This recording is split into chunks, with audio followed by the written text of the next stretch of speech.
இன்னைக்கு நமக்கு ரொம்பவே பிடிச்ச சாப்பாட்டை பத்தின ஒரு சுவாரஸ்யமான விஷயத்த பார்க்க போறோம். தயாரா? கொஞ்சம் யோசிங்க. கல்யாண வீடோ ஹோட்டலோ தொண்டை வரைக்கும் முட்டை முட்டை நீங்க சாப்பிடுறதுண்டா? வயிறு ஃபுல்லா சாப்பிட்ட நிம்மதின்னு நினைக்கிறோம்.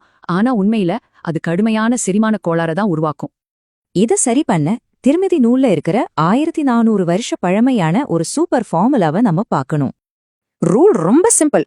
ஒரு பங்கு சாப்பாடு, ஒரு பங்கு தண்ணி, மிச்சம் இருக்கிற ஒரு பங்க சுவாசிக்க காலியா விடணும். மிக்ஸி ஜார்ல மேல வரைக்கும் திணிச்சா மோட்டார் பழுதாகுல்ல, நம்ம வயிறும் அதே மாதிரி ஒரு மிக்ஸி தான். அந்த காலியான கேப் இருந்தாதான் செரிமான அமிலங்கள் உள்ள போய் உணவை சரியா அரைக்க முடியும். இது ரொம்ப முக்கியம். இப்போ உலகிலேயே அதிக ஆயுள் கொண்ட மக்கள் வாழ்ற ஜப்பான் நாட்டுக்கு ஒரு சின்ன ட்ரிப் போலாம் வாங்க. அவங்களோட ஹரா ஹச்சி பூ பழக்கம் என்ன சொல்லுதுன்னா, வயிறு 80% நிறைஞ்சதுமே சாப்பாட்டை நிறுத்திடணுமா. இது எவ்ளோ சூப்பரான விஷயம்.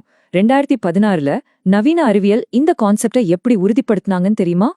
வயித்துல இப்படி கேப் விடும்போது என்ன நடக்கும்னு கண்டுபிடிச்சதுக்காக ஜப்பான் விஞ்ஞானி யோஷினோரி ஓசுமி நோபல் பரிசே வாங்கியிருக்கார். பசியில இருக்கும்போது நல்ல செல்கள் கழிவுகளை தானே அழிச்சு சுத்தப்படுத்துற ஆட்டோஃபேஜி அறிவியலை அவர் நிரூபிச்சார். ஆக 1400 வருஷ பழமையான அந்த ஞானம் நோபல் பரிசு வாங்கின இந்த மாடர்ன் சயின்ஸ் அப்பவே கணிச்சிருக்கு. இப்படி கேப் விடுறது செரிமானத்துக்கு மட்டுமில்ல, இதயத்தை பாதுகாத்து உங்களோட ஆயுளையும் சூப்பரா நீட்டிக்குது. இந்த அற்புதமான அறிவியலை தெரிஞ்சுக்கிட்ட பிறகு இன்னைக்கு ராத்திரி நீங்க சாப்பிடும்போது கொஞ்சம் கேப் விடுவீங்களா மாட்டீங்களா?